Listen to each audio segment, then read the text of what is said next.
It's not enough to be right. We need to be able to convince others that we are right. My name is Antonio Denez, Optimus CEO. Over the last 15 years teaching leadership management, Six Sigma in the most important and influential universities around the world, we have been seeing great students, brilliant MBA candidates to not being able to convince others about their ideas that came out from data analysis, fact-based assessments, and it is a pity.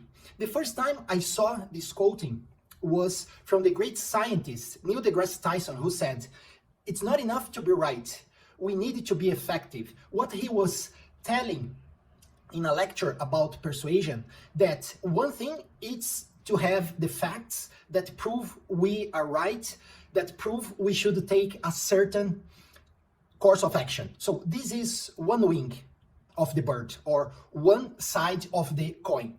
The other side of the coin, it's to be able to convince others to implement those ideas, to convince others to follow those suggestions that science, data, and fact-based assessments are suggesting. So those are two sides of the same coin, two wings of the same bird.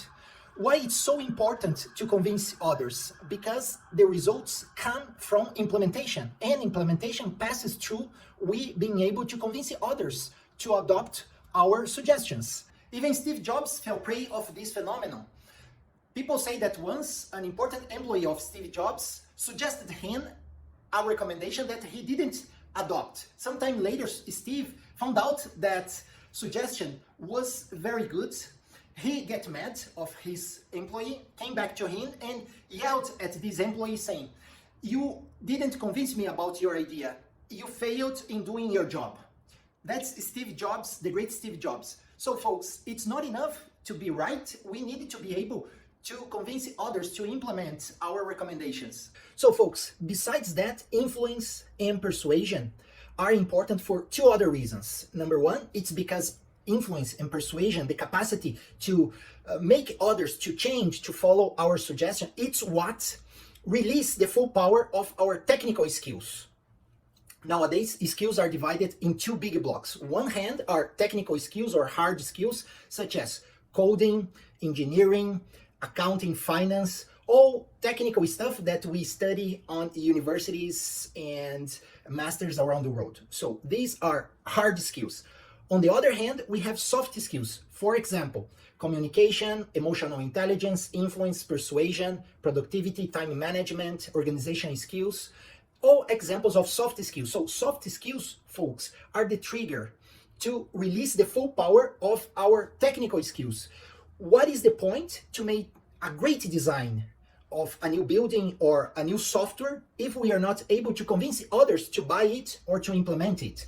So this is the first reason why influence and persuasion is so important, because they can release the full power of our technical skills. And the second reason why influence and persuasion, it's also so important because they are everywhere in our lives.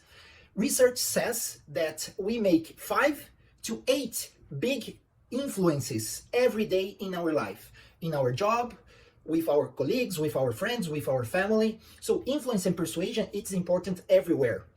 That's why we are launching this new series of influence and persuasion. So stay tuned to check each week a new tool that we're gonna teach here in great details, tools that are trust-based, ethical-based, influencing and persuasion tools without manipulative tricks. So folks, if you enjoyed this video, press the like button below, ask questions and make comments in case you have them. And if you wanted to know more about our advanced programs and advanced certifications to boost your career and make your differentiation on the job market to increase by 80%, 90%, 95%, click on the link below. See you next week.